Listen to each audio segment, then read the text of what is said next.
How much is this 2023 Lamborghini Urus? Starting at $349. Yo, bro, I love your car. What do you do for a living? Content creator? And content, businesswoman, content creator. What do you do for a living? Excuse me. I love your car. What do you do for a living?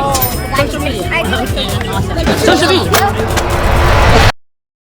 This is a Lamborghini Urus. It is a vehicle loved by new millionaires all over the world. It's also a sign of the apocalypse. It's something that could only exist in the years preceding total economic collapse, and it's emblematic of the new money, the wealth inequality, and the get-rich-quick schemes that characterize our era. This glorified Toyota is a cruel joke that could only exist at the end of the world. And by the end of this video, you'll agree with me. You also probably won't be able to sleep at night, so stick around for some existential dread. And also, subscribe to Art Chad so I can get rich, buy an Urus, and drive it off a f***ing cliff.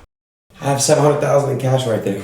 I got $700,000 in cash right there. Here's something really exciting for you. The US gained 2.5 million new millionaires in the year 2021. This is the most new millionaires in a single year in a single country this century. And it's part of this nice upward trend. Since 1979, the wages of the upper class have risen 41%. In the middle class, 6%. Lower classes' wages have dropped, but like, come on. This is a good thing. You know why this is a good thing? Cause that means there's new fucking money, baby. New money is shinier than old money and could be used to buy shinier objects. The middle class never did anything good. They never did anything for culture. They could all throw it in the garbage, man. It's garbage. Who needs it? With all this new money, enter the Urus. The Urus is great because it offers the badging and the performance of a Lamborghini while looking like a fucking Kia Sorento. It is the preferred mode of transportation for streamers, dropshippers, and crypto millionaires. All wonderful people. Let's take a look at all the wonderful new millionaires who choose to drive an Urus. Aiden Ross is a 22-year-old streamer, most known for truly enriching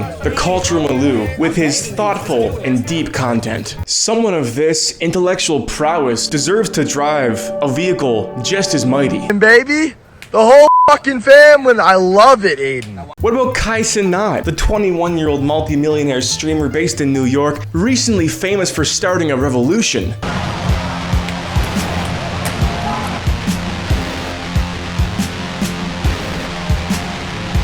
Over a PlayStation 5. Young UK rapper, Central C. This guy I follow on TikTok, who sounds miserable all the time. I used to work a 9 to 5, and that's the only time I could make schmickles. It's not electric like my Tesla. Who I think sells envelopes or something? It takes real talent to become a millionaire now. Gumption, moxie. You're probably thinking, why the Urus? Why have these thought leaders chosen the Lamborghini Urus as their steed? You see, the upper class is in a cultural crisis. We basically all do the same things, but just different, more expensive versions of them. I walk to McDonald's to get my fucking slop. The upper class gets Uber Eats 3 times a day. A Nike white blank t-shirt at the Nike outlet, 20% off. Fits nice, I love it. The rich buy a Balmain or a Balenciaga one. Same thing, man. They're all made by the same children. You drive a Hyundai Tucson, the upper class drives a Lamborghini Urus. It's this lack of upper class culture coupled with the phenomenon of new money that has created a caste of people with more money than they can spend and nowhere meaningful to spend it. You just made $12 million drop shipping fucking rubber gloves. You're gonna drive an Audi, you fucking peasant? There's a secret about the Urus I haven't even fucking got to yet. Ready? It's a tax write-off. Because it is over 6,000 pounds, which makes it a work vehicle, which means you can write it off for your business. Kai Cenat was very, very happy about this one. I don't know. It's a tax write-off. It is a truck that's more than 6,000 pounds. If you guys ever need to write off something with your company, I'm giving you a game. I'm happy for him. That's a great little loophole. I'm shitposting a lot, but I don't hate the rich. I want to be rich. Who doesn't want to be rich? I have a deep appreciation for upper class culture, for fine tastes. The difference now is that the upper class you see on TikTok, on Instagram Reels, isn't an upper class. It's what a fucking child would do if they had $10 million. It's just pure materialism, because that's what people think being rich is. I've been talking in this video under the assumption that new money is bad. And you're probably wondering, why is new money bad? 2.5 million new millionaires? It sounds like our economy is doing great. Adjusted for inflation, there's 4 times as many millionaires now as there were in 1960. Not only is this a bad thing, it is a sign of economic collapse. The top 20% of Americans own over 80% of the nation's total wealth. The bottom 20% and the next 20% barely even register on this bar chart, and the middle class makes up less than 5 to 6% of the overall bar. Do you like statistics? Do you like just reading statistics out loud? Here's some statistics for you. Productivity and hourly compensation completely disconnected in 1970. Since 1979, the wages of the top 1% have gone up 138%. The middle class, about 15%. And even though middle class wages have increased marginally, 15%, their spending power hasn't gone up at all because of inflation and rising costs of living. The wages of college grads have been falling since 2000. CEOs make on average 300 times what the average employee makes. In 1970, it was only 24 times. Why am I reading these stats specifically? Before we get there, let's look at social cycle theory. The dominant belief of historians is that society has progressed slowly and surely in an upward direction since the dawn of history. This is what is called social evolutionism. In contrast to that, there are historians who believe that history repeats in cycles. Now, this is a very hot topic in history because there are many different cycles and everyone wants to think they can predict the future. For example, there is long cycle theory, which is where it begins with a world war or complete global conflict, and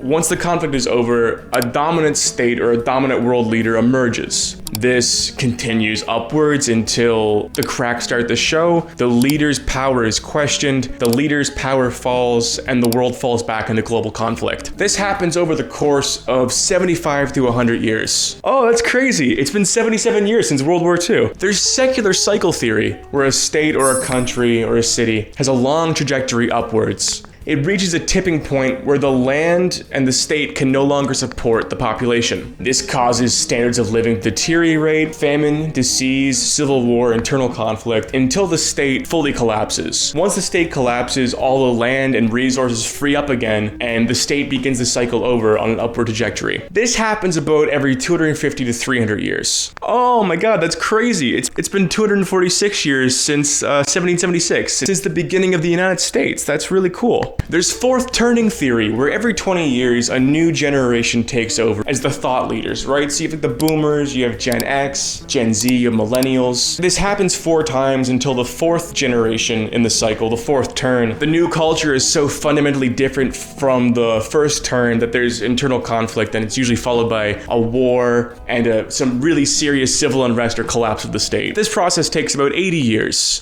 Now, whether you give credence to these theories is up to you, but what's most alarming is there's one trend common through all these cycles. This trend was present at the collapse of the Roman Empire, the Taiping Revolution in China, and the French Revolution. It's also happening right now as we speak. This is called elite overproduction.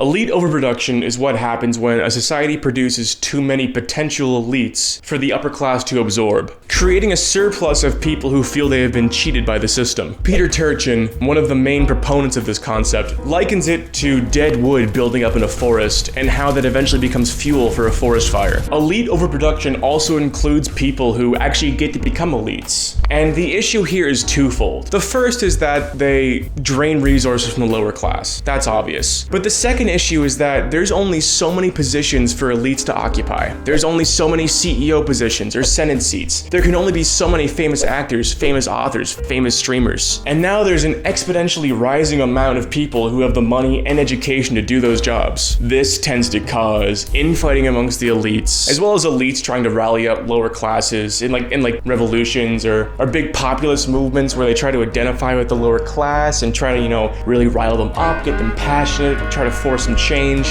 trying to kick the elites that they're in competition with out. I don't know, that's a really foreign concept. That one sounds kind of crazy. When I say the Urus is a prophecy of the apocalypse, I'm not shitposting, I'm genuinely serious. It's a vehicle that could only exist here and now. Lamborghini tried to make an SUV in the 80s, it was called the LM002. It was a huge failure, it sold like 300 units. The Urus is Lamborghini's best-selling car of all time, and it has sold 20,000. If you take anything from this video, it's that new money should concern you. You've seen this vehicle popping up in your city streets more than you've ever seen it before. You see it on TikTok, you see it on Instagram, you see it all the time. And it's nothing but a symbol of the double-digit IQ decadence that could only exist in the 2020s. It is a precursor to the hardship, to the crazy times we're about to experience, man. Things are about to get fucking insane, so stick around, or else you're gonna miss the big show.